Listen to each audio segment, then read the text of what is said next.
Welcome to TFP, the Theatrefolk podcast. I am Lindsay Price, resident playwright for Theatrefolk. Hello, I hope you're well. Thanks for listening.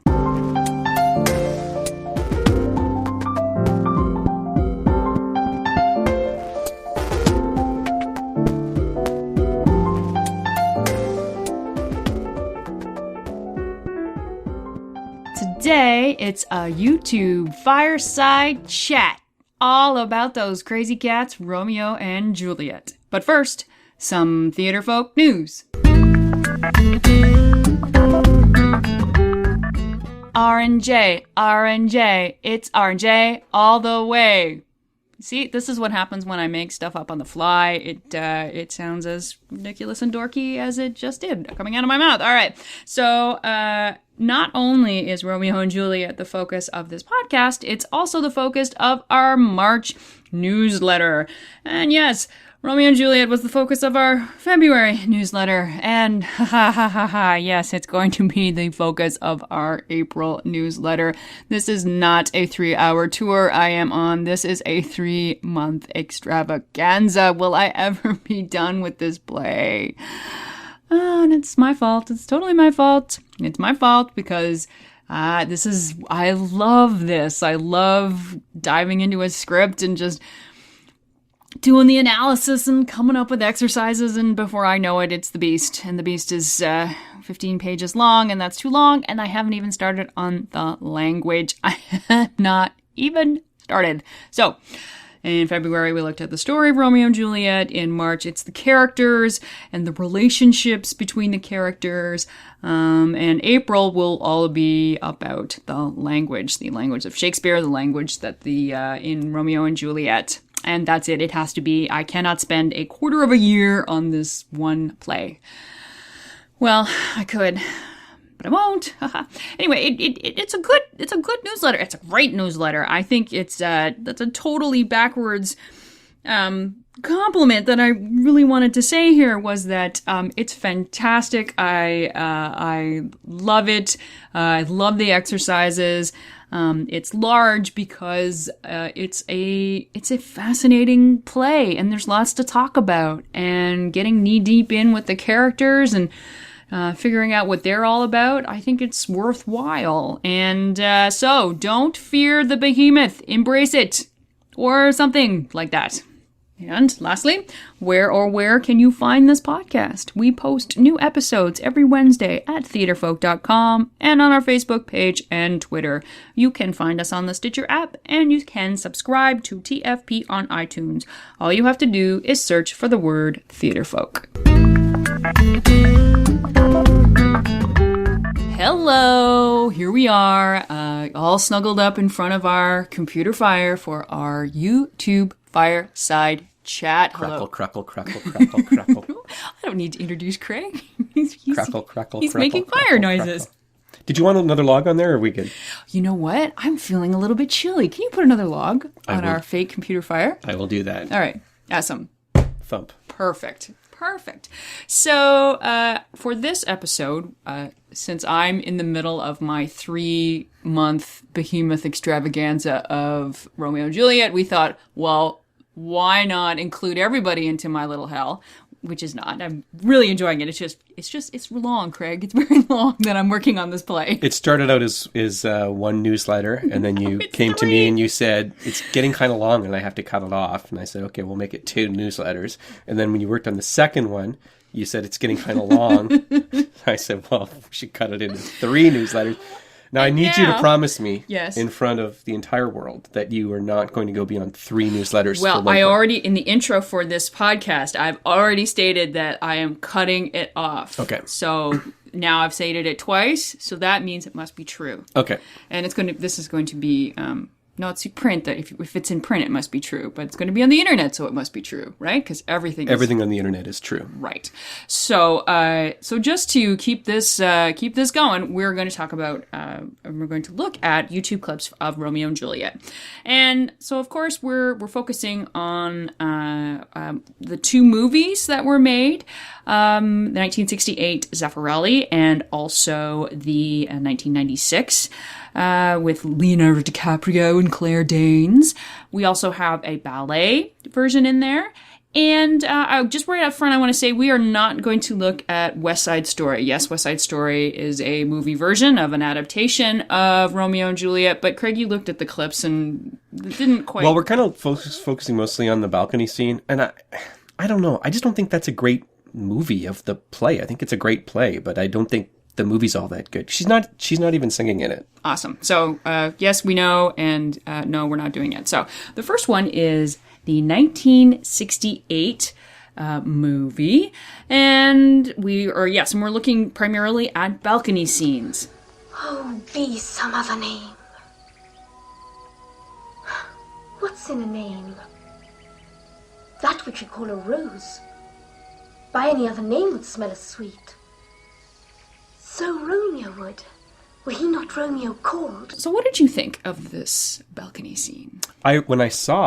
When you sent me the clip and I watched it, I remembered I actually watched this movie in high school. I did too. And okay, so I have a question for you, because when it was not censored when I saw it. And this is an all-boys Catholic high school. And they must have flipped their lids. Somewhat scandalous. See, my grade 9 teacher stood in front of the television at that point. Oh. So, everyone knew that Olivia Hussey was topless at a particular moment. But, everyone knew it in my class, I'll tell you that. So when I looked at this, I have to say, this is kind of what I imagine Romeo and Juliet would look like. It's sort of that, it's classical, it's romance, it's sort of breathless, it's kind of childish. Well, childish for sure, because the characters are very young, and the play takes place at a time where kids didn't grow up quite so fast. So what I really appreciated about the clip and these characters and the casting was that you really get a sense of how young they are and how reckless the choices they're making are because of their incredible youth. I'm not sure I would agree with the notion that they didn't grow up as quickly. I think they were sometimes sheltered, but I think in this time period they would have been exposed to life and death from day one, I think. Maybe not Juliet, though. Not that that's except who, and this is something that I've really come to look at when I was studying the play, and also comes up in the other two clips. Who has she been listening to since the day she was born? The nurse. How does the nurse talk? The nurse is dirty. Nurse is dirty, right? The nurse is dirty. When she says parts and any other part belonging to a man, she knows what she's talking about. I think so. Okay, and in this particular clip, I don't get that at all. I get that Olivia Hussey just sort of breezes by it, and it's very, but it's very interesting in that childlike way as a comparison to the other two clips. Mm-hmm. Yeah, they're very immature. I thought that what I really liked about this one, I think probably the most about all of them, is how well they read the language and how natural how natural the language sounded in their mouths. It sounded very romantic. I got a real... I'm just speaking of the clarity of right. what they're saying. Right. There was no Shakespeare affectation. It sounded, the words coming out of their mouths sounded like natural words, and they were easy to understand as a viewer. Cool. So for the 1996 movie, what we've got is just a little bit different. It's the same scene. Actually, we're going to talk about Romeo and Juliet's first meeting, but the two moments from the 1996 movie, Baz Luhrmann, we don't have the dialogue. And do you remember when we used this movie in a workshop, mm-hmm. and we tried to illegally tape the prologue so that we could show it in mm-hmm. a variety of classes, and you couldn't do that. So I imagine it's the same thing. There's no big chunks of this movie out there on YouTube. Yeah, the clips we found don't have even the dialogue really, or they have some sound on top of them. But I think that's actually very interesting when mm-hmm. we just look at visuals. So the first visual is that we have Romeo and Juliet's very first meeting. And in the 1996 movie, we have Leonardo DiCaprio and Claire Danes sort of meeting eye to eye through a fish tank. Mm-hmm. Well, theater is about words, especially Shakespeare is about words. He had no scenery. Everything was created with the words that were coming out of the characters' mouths. Now, film is completely different. Film is about visuals and imagery. And so it was, when you transition from a piece of theater to a piece of film, you've got to change things around and make things visual. And so this scene, the meeting scene, is a brilliant example of accomplishing what you need to accomplish, which is, I mean, you know everything about the two characters just from watching that scene, even if you knew nothing of Romeo and Juliet. I really believed in the notion of love at first sight in this teeny tiny, and when you, if you go back and watch it, it's actually from an Italian version. So basically, you can stop watching this clip when they start speaking Italian. But I really believed in this notion, the visual of love at first sight, that they were captivated by each other just by seeing each other. Mm-hmm. You know, it was lovely. And I love the they're looking the clip will be posted below this on the podcast page. When they're looking at each other through a fish tank, and it's a really neat image because when they're on either side of the fish tank, it looks like the other is very close. Yes. But when you see the fish tank from the outside, it's very thick. So it's the refraction of the water that's making it look like they're close to each other, which is, of course, quite symbolic of where they are. And how close they are and how far apart they are. Mm-hmm. They both feel like they're very close to each other, and yet there's this huge wall that's between them. Mm-hmm. Very romantic. I quite liked it. Mm-hmm. So then the third clip is the actual balcony scene. And for some reason, someone has posted the balcony scene with driving music underneath it, which completely blocks out the text. So when you watch this clip, just turn off the music. Just look at the visuals, which I think, again, a very interesting take on this scene. Because, always, and we're going to talk about this we're going to look at an RSC clip, is that really you have Juliet up top and more often than not at the back. And Romeo was looking at her. How do you stage the very static thing so that Romeo was not have his back to the audience for the whole scene? Mm-hmm.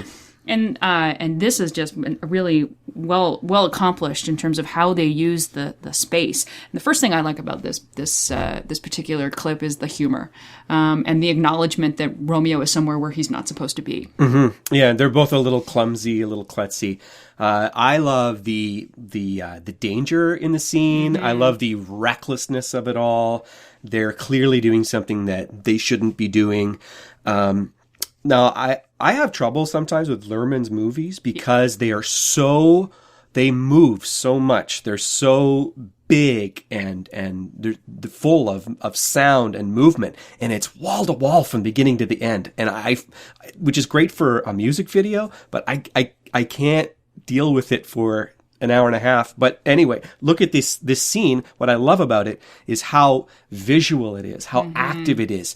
And you can watch this scene with the sound down and still understand exactly what's happening and what they're doing. What the relationship is and how Romeo is taken with her. And there's a wonderful, completely interesting way of when he announces himself to her, and she's, when she has said, I love you and I would like to, when she thinks she's alone, and she is sort of standing in front of a pool, and he kind of comes up and scares her, and they end up in the pool. And so their whole interaction is in water. And it just, again, I really got the sense that, yep, I believe they would start making out, and they do. And it was just a really great, texture's the wrong word, but environment. I really liked the use of the environment. And there's actually a security guard who comes by, and she's got to dunk him underwater at one point. There's an acknowledgement. Yeah, there's an acknowledgement of danger. I love this film, and I don't think we have a copy. We should pick up a copy because it's a wonderful example of modernizing Shakespeare, keeping the text original, and making it really relevant, really easy to follow. it's kind of it's set in modern times. It's kind of a Essentially. gang situation. Yeah. But yeah, like even right from the opening prologue, it just grabs you and does not let go until the end. Absolutely. So then as a contrast, we also have the balcony scene from the Royal Shakespeare Company's production of Romeo and Juliet. And all right, what did you think about this? I thought, okay, well, here's the problem. I found it very stagey, but it's a piece of theater. I know it is. But I'm watching it through the medium of film, and I've just seen these films. So that's what I'm kind of comparing it to. I think it's probably pretty good, but I got distracted by the editing is terrible. And I know we're not supposed to be evaluating this. We're just supposed to be talking about the performances. But the editing is very disorienting, you know? I will agree with that. Yeah, I occasionally would go to a close-up of Juliet's face, and it was... yeah, it's not well put together. In the theater, I just long for just a static. If they're not going to do anything film-wise, just go for a static shot, and that'll be fine. Because then you get a perspective of what the audience sees. Because his I don't know if the production was like that, but his back would have been to the audience quite a bit. The way it was staged in that scene. The way I was looking at it, there was a lot of. It seemed to be a consideration in the round. He moved quite a bit back and forth. I think it's a thrust, Craig. I think you're right that it wouldn't be as bad as a proscenium. Yeah. Well, I have to say I really quite enjoyed this scene for a couple of reasons. I like that when he said, "But soft what light." Through yonder blades. Yeah. Sorry for totally mangling that. He wasn't saying it because he saw Juliet. He saw it because the light came on and thought he was about to be discovered. Scared the hell out of him, yeah. And it scared the hell out of him. And I thought, oh, that's neat. That's new. And then when he started talking, he was talking to Juliet's, the door, the balcony, as if she were there and just sort of imagining her there. And then she appeared. And I just thought, oh, that was neat and fresh. I quite like that.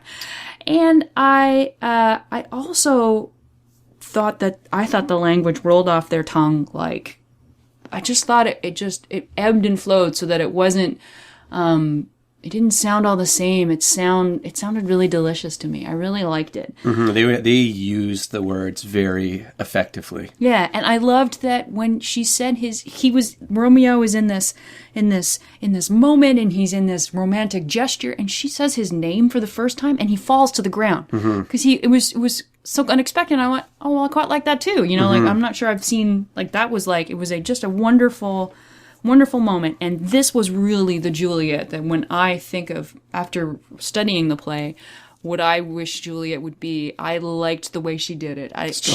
She was contemplative. She is contemplative. Well, one thing that I say about the difference between these two characters is that when Romeo is talking to her, he's talking in boy, isn't she pretty? Ain't she pretty? Terms. And she is contemplating a very complex problem. How do I love my enemy? Do I love my enemy? Well, if my enemy had another name, I would love him. So I love my enemy. Like that's a big concept. Yeah, two different levels, and I just felt she was really contemplating it. And when she said any parts, like any other parts to a man, it was very clear what she was talking about. Well, they were much more mature actors too. They were clearly the oldest of the lot that we saw. Yeah, so I guess maybe that's a question. About what's more effective, you know, like, do they need to be children? Is it effective because it's the tragedy that they are so young? Did that make any sense? Yes, you're saying, is it important to have younger actors play those roles? And you're saying, is it important because does Shakespeare think that is important? Right. Well, I think he does. I mean, it's kind of mentioned in the play, isn't it? A little, yes, but he thinks it's important because in the original story, Juliet's like 16, 17. Like, he purposely lowered her age. Right. So there you know that he's made a choice. Well, one could also argue that is because of the actor who was going to be playing Juliet. Oh, that's a good point. Because it would have been a boy. Mm-hmm. So... Right, good point. But then again, a boy is also playing Lady M, so I guess... And the nurse. Yeah. Okay, so and then I'm thinking of like he could have written it for a specific I'm boy. sure he did. And the last one that we're going to look at purposefully has no words in it because it is the ballet version of Romeo and Juliet. You gave me a look. What was the look? I give you a look because my notes have 2 words and you wrote a page on this. So I'm very curious. Okay, well, what are your 2 words? My words were wow, beautiful. I mean, I thought it was gorgeous. And I'm not really a ballet person. I've never been to the ballet. And I thought it was wonderful how they're able to just as effectively tell the story of a scene through dance. I mean, I've been to dance shows before, but I thought it was quite brilliant. I was quite moved by it. So I had a couple of things. It's very interesting that, when you only have gesture and the body to share your story, and in this scene, they get right to it. There is no moment for Juliet to espouse, to pontificate on her situation. Mm-hmm. They see each other right away. They get together right away. And my favorite part of it was when they first get together on the floor, they hold hands and they walked. Like this is ballet, this is dance, and that was their first moment together, which I thought was very wonderfully simple. And then she puts his hand on her heart. Well, there you go. Mm-hmm. What I thought was kind of interesting, it's all a joy. That's really the joy of love is the theme of the dance. What I thought was interesting is that in the dance, he dances for her, and she really is there for him. She gets a little solo, but not really, not as demonstrative as he does. And she is there for him. The movement repeated over and over again is she runs away, he opens his arms, and she runs to him. She runs to him. She runs to him. And I think that in the text, she's the one driving the scene. In the ballet, he's the one driving the scene. Interesting. So that just me being over analytical, perhaps. Again, the joy of the situation and the true nature of love, was very evident. They very much brought that to life, I thought. Mm-hmm. Well, they were a great team. They apparently they have these particular dancers have done much work. They've together. done this before. A couple of times. They've been down that road. They look like they knew what they were doing. Awesome. Okay. Well, holy smoly, we've been talking for quite a long time on this. So I think that is where we are going to end. Okay. Awesome. Thank you very much, Craig Mason. Thank you, Lindsay Price. All right. That's where we're going to end. Take care, my friends. Take care.